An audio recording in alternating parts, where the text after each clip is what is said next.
Hello, this is the Dreadweaver.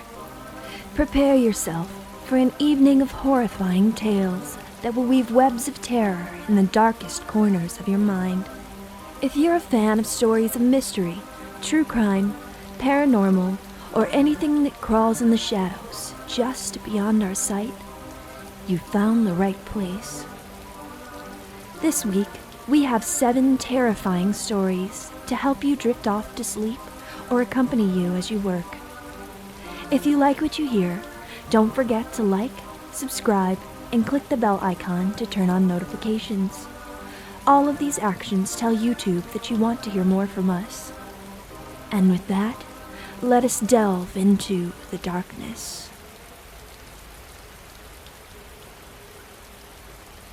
Story 1. I was almost kidnapped last summer. By Pristine Property 327. Last summer, I was almost kidnapped. I usually walk around my neighborhood, sometimes biking, but mostly on foot. As I was walking and listening to music, a car pulled up beside me. Since I was near someone's house, I didn't think much of it and assumed it was their house they were pulling up to. I was wrong. Just to give you an idea of the difference in size between me and this man, I stand at 5 feet, 115 pounds, while he looked to be around 6 feet 3, 180 pounds. As he came out of his car, he started a conversation with me. He asked, "Where are you headed?" I responded with a short, "Just walking around." He then said, "It's pretty late. Want me to give you a ride home?" I declined, saying, "No thanks, I don't live in this area." After I made this statement, he looked at me and asked why I was walking alone. I simply ignored him and quickened my pace, causing him to speed up as well. Eventually, I came across a house with its garage open. Without thinking, I ran in as I had seen an older man sitting in there. I told him that someone was following me and to please help me.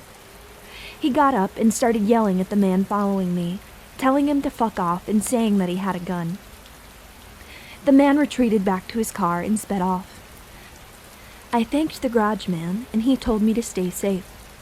That night, I ran as fast as I could back to my house. So to the man who apparently wanted to give me a ride home, let's not meet. Story 2. I almost became a statistic. By Weekend Warrior. This happened to me roughly 1.5 years ago, and I still get anxious thinking back about what happened in the summer of 2023. It was the year I had my first success with my online business, which allowed me to start traveling Europe while working and saving up for my dream of buying farmland. 2023 started amazingly. I lived a few months in Malta, then in Budapest, visiting friends who study abroad. I'm originally from Germany. I'm 32, turning 33 this year. The first few destinations were a wonderful contrast to the miserable cold winters that drag on for months in Germany. After having a tremendous time in Malta and Budapest, it was already the beginning of summer.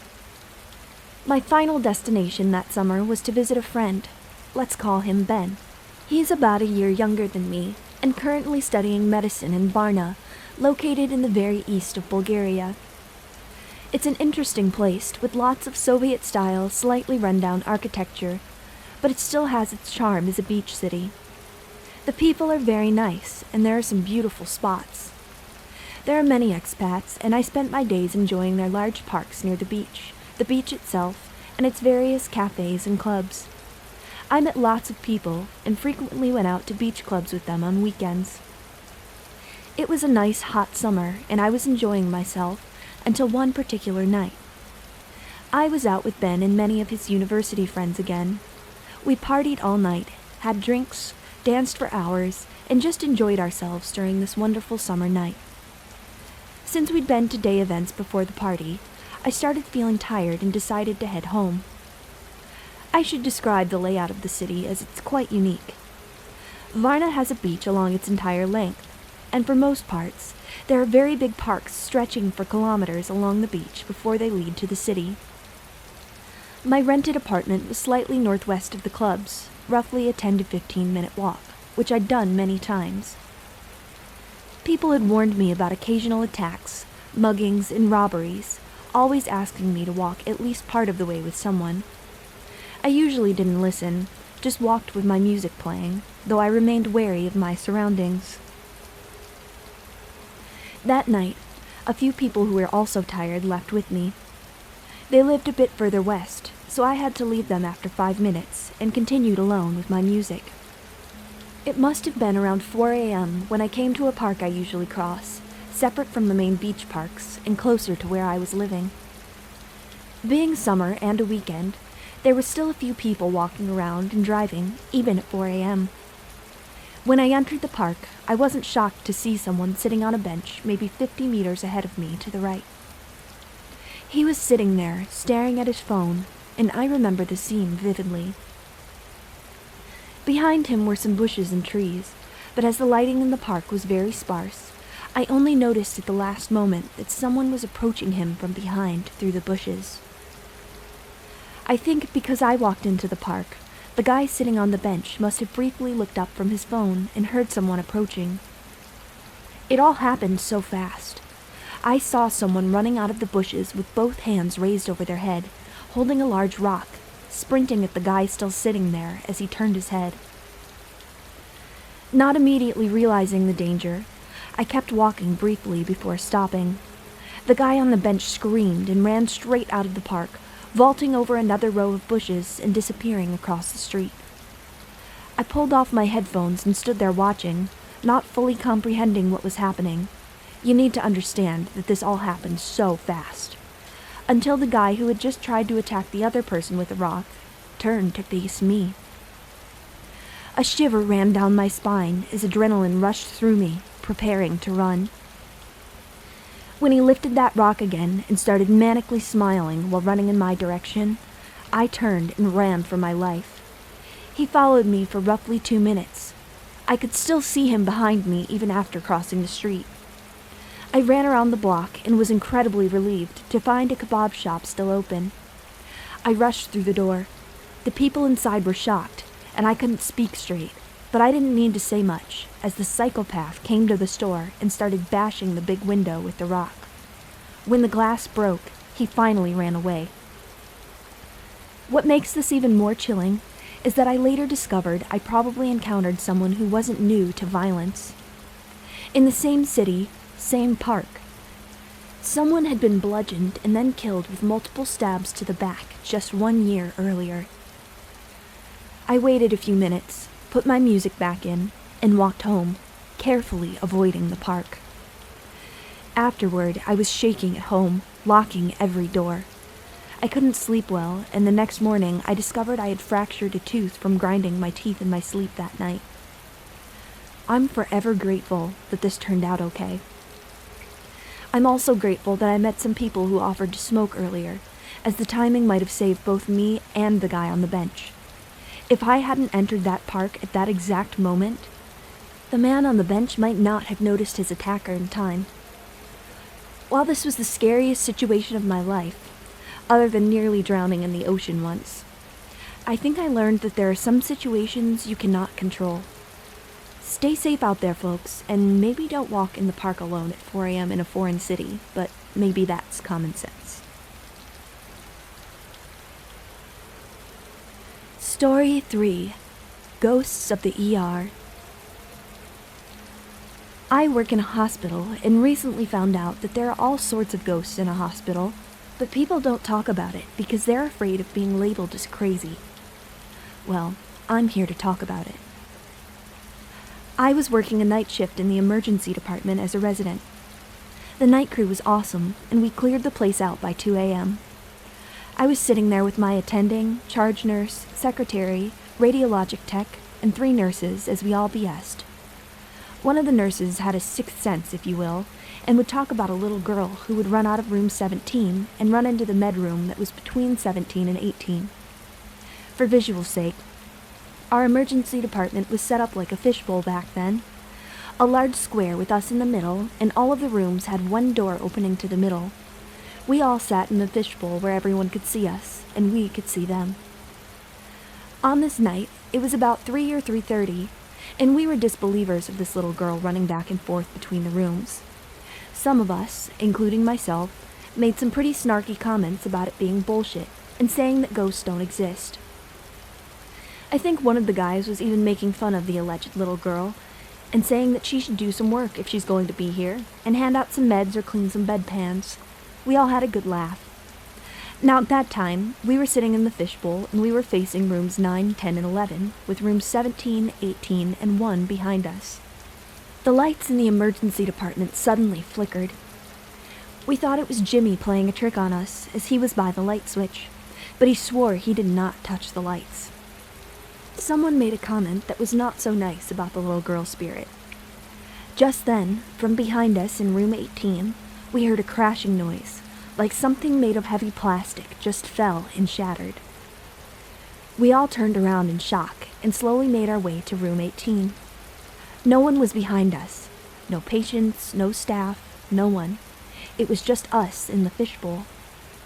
When we got to room 18, the big 18 to 20 inch circumference plastic clock that was hanging on the wall at the top of the room that no one could reach was on the floor. So me, being one of the first people in the room, yells out, "The clock fell off the wall and is in pieces." The charge nurse was like, "Those nails suck. It probably just fell off. Just a coincidence." Then I told him, "No, you need to come see this." The room is a rectangle with a bed in the middle.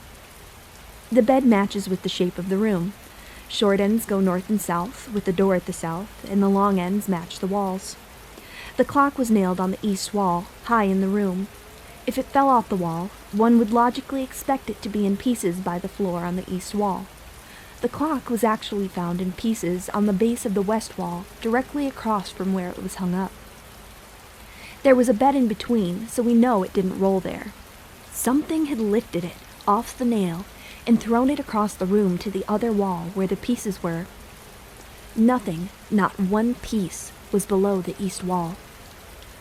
That night, we just stared and tried to figure out how this damn clock got over the bed and landed across the room. The final conclusion that everyone agreed on: it was thrown across the room by something.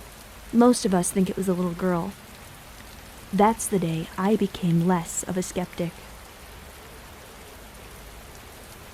Story 4. The Reappearing Object by HeloMPN. This story happened in 2021. I lived in a house with 4 other friends, and a lot of strange things used to happen there. One day we wanted to bake a pie, and we were going to use one of those pans with a removable bottom. We couldn't find the bottom, no matter how hard we looked. We searched the entire house. We checked every corner of the kitchen. To give you an idea of just how thoroughly we searched, I even looked in the laundry room. We didn't find it. A few months later, we were in the kitchen chatting, just the 5 of us in the house.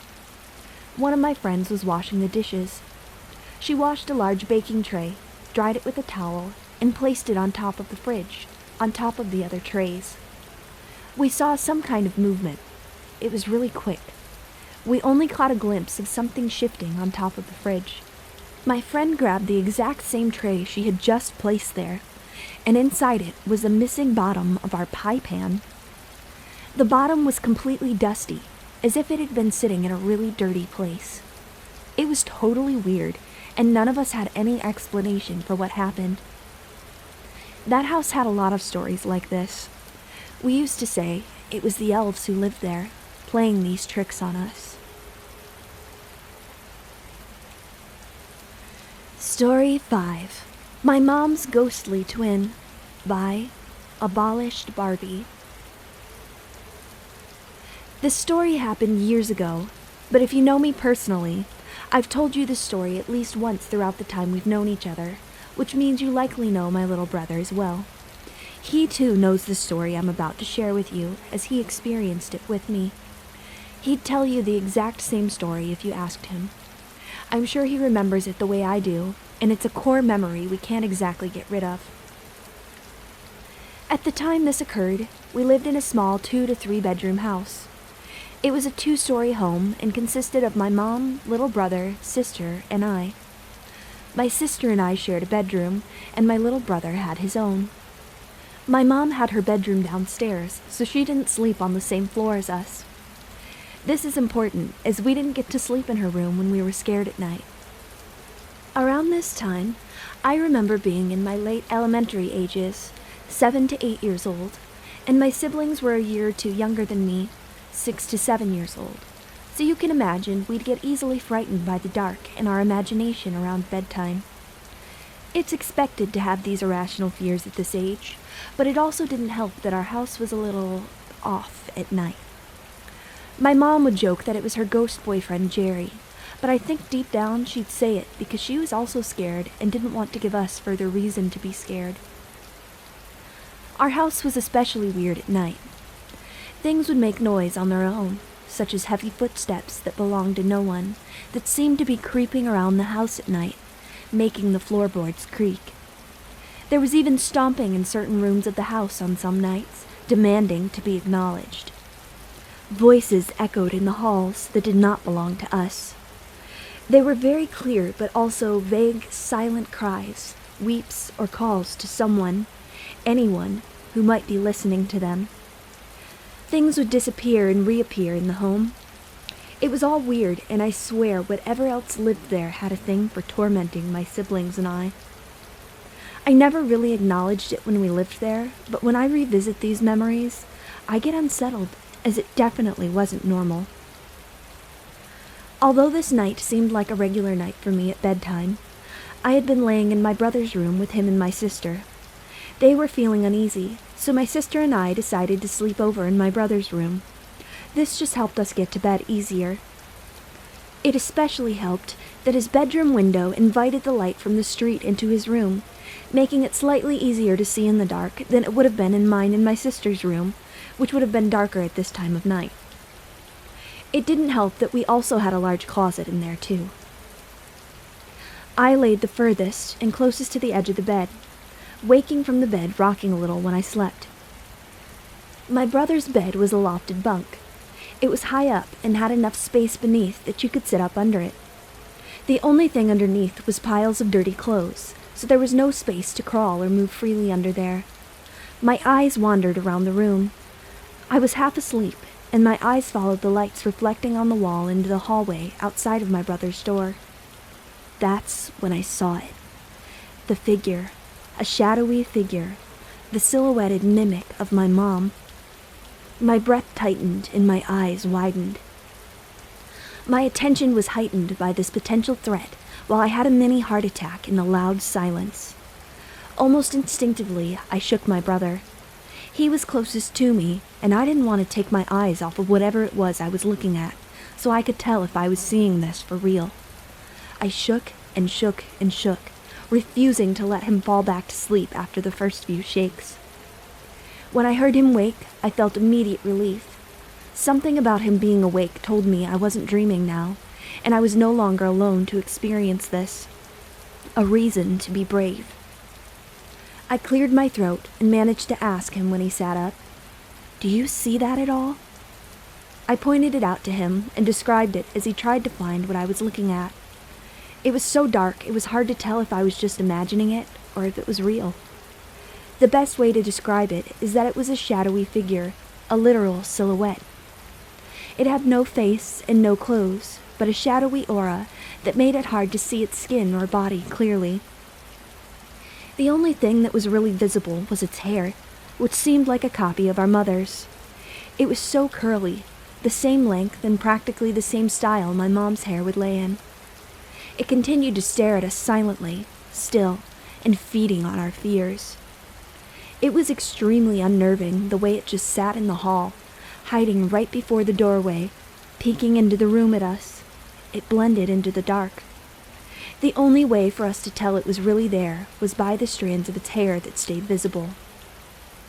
It listened to our irrational conversation and weak attempts to scare it off, staying still and silent. My brother, now seeing it, had gotten the same idea I had, and began calling out to it, believing it was our mother. "Mommy, we see you. We know that's you, Mommy." Now that I think back on it, it really frightens me that we even thought it was our mom to begin with.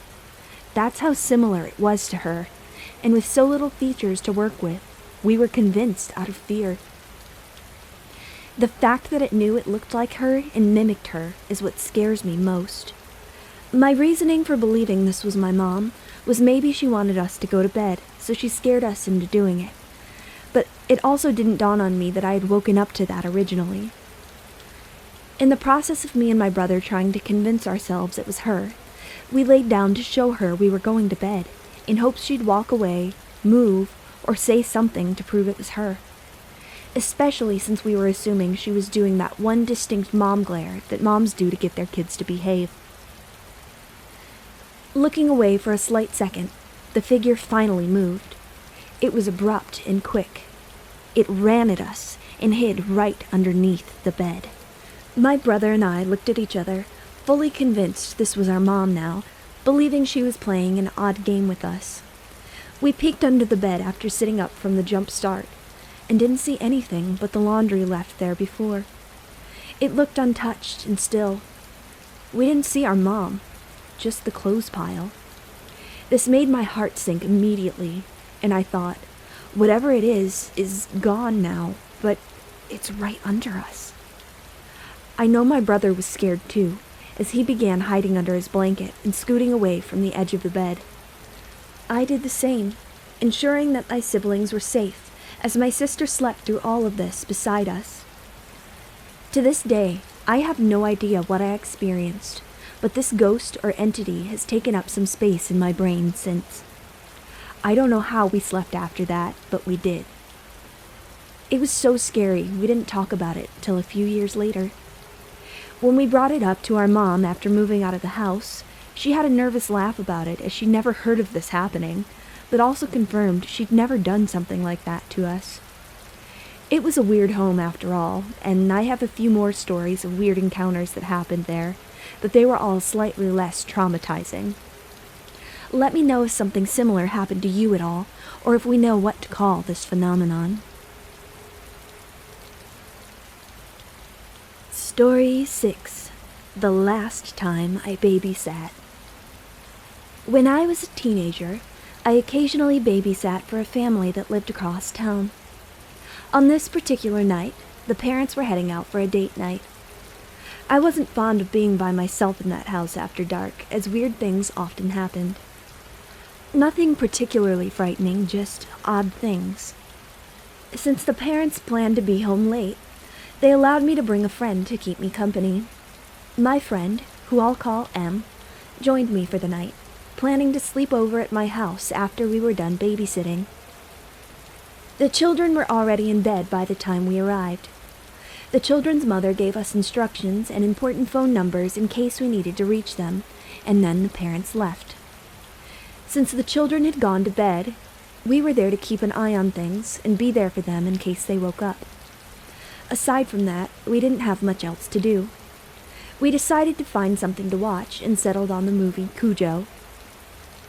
Like typical teenage girls, we had gotten ourselves worked up over the horror film, and were jumping over the smallest noises and giggling at ourselves for being so easily frightened. It was all fun and games until the activity in the house started to pick up. The family's dog, a usually quiet and sweet Australian shepherd, started barking frantically at the back door. I peered out the window and couldn't see a thing. I assumed she must have caught sight of a wild animal, but no matter how much I tried to calm her down, she continued to bark at whatever threat she perceived on the other side of the door. I looked again, but still could not see anything in the backyard. I sat back down on the couch with them and continued watching the movie.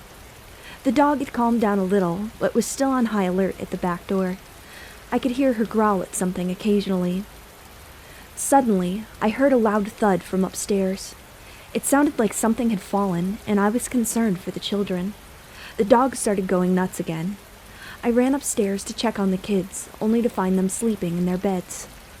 Nothing seemed out of place, and I heard no further sounds, so I went back downstairs to calm the dog again.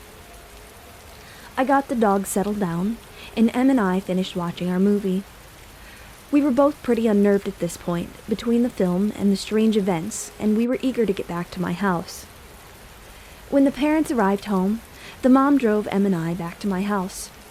She pulled into my driveway, and the headlights shone on a huge St. Bernard standing in the middle of my driveway, just like the one from Cujo. Em and I looked at each other, stunned, thinking it was a really creepy coincidence. I had never seen this dog before, and knew it didn't belong to anyone in this neighborhood. Em and I asked the mom what we should do, and she told us to make a run for it. We thanked her for the ride, and bolted to my door, terrified at the direction the night was heading, but still chalking it up to coincidence. We ran to my room, adrenaline coursing through our veins, and nervously laughing about just how creepy the night had been. We sat down on my bed, finally starting to calm down and feel safe. Just then, we heard a loud banging on my bedroom wall. It was hard enough to shake the room. We screamed and stared at each other in disbelief. The wall in question was an exterior wall, the other side of which would have been very close to where we had last seen the St. Bernard in the driveway. A couple of days later, the mom called my house and asked me a strange question. She asked if Em and I had been burning plants in her bedroom. Confused, I said no, and asked why. She said that when they had returned home that night, they had found burned pieces of leaves from one of her houseplants in a candle in her bedroom. I told her that Em and I had never entered her room, and most certainly would not destroy her houseplants. She said she hadn't thought so, but couldn't figure out what could have happened. I explained that some strange things did happen that night, and told her about the boom and the dog's unusual behavior. She thanked me for the information, and that was the end of it.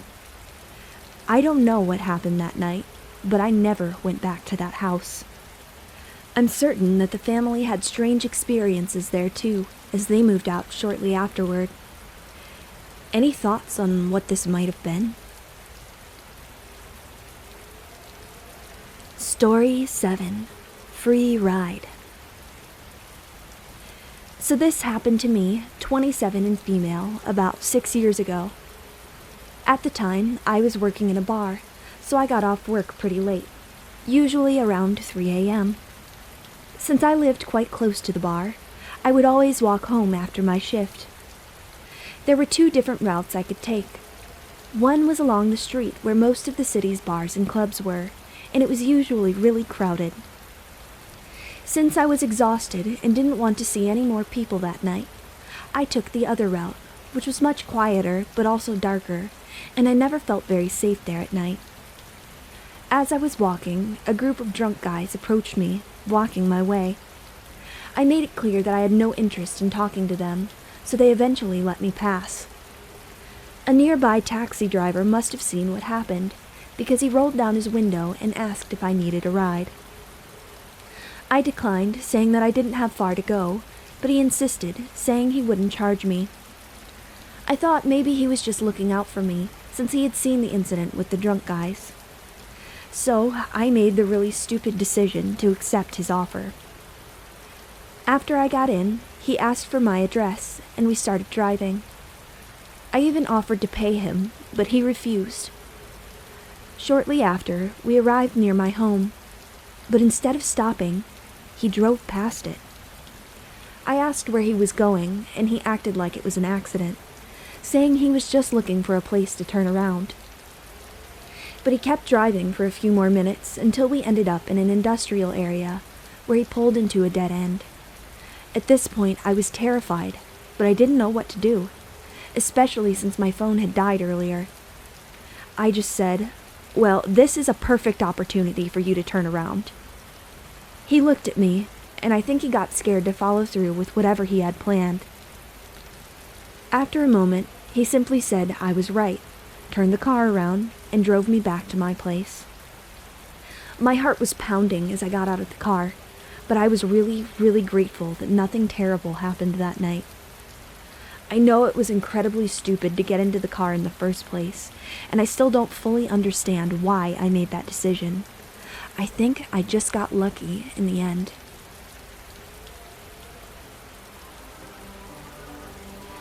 Thank you for joining me for this episode of The Dread Weaver. I'll be back next week with more terrifying true tales. If you would like to submit a story of your own, head to our subreddit r/thedreadweaver or send us an email at thedreadweaver@outlook.com. Don't forget to like, subscribe, share with your friends, and click the bell icon to turn on notifications if you want to hear more. Until our paths cross again in the shadows, stay vigilant and beware the whispers of the night. This is the Dread Weaver, signing off.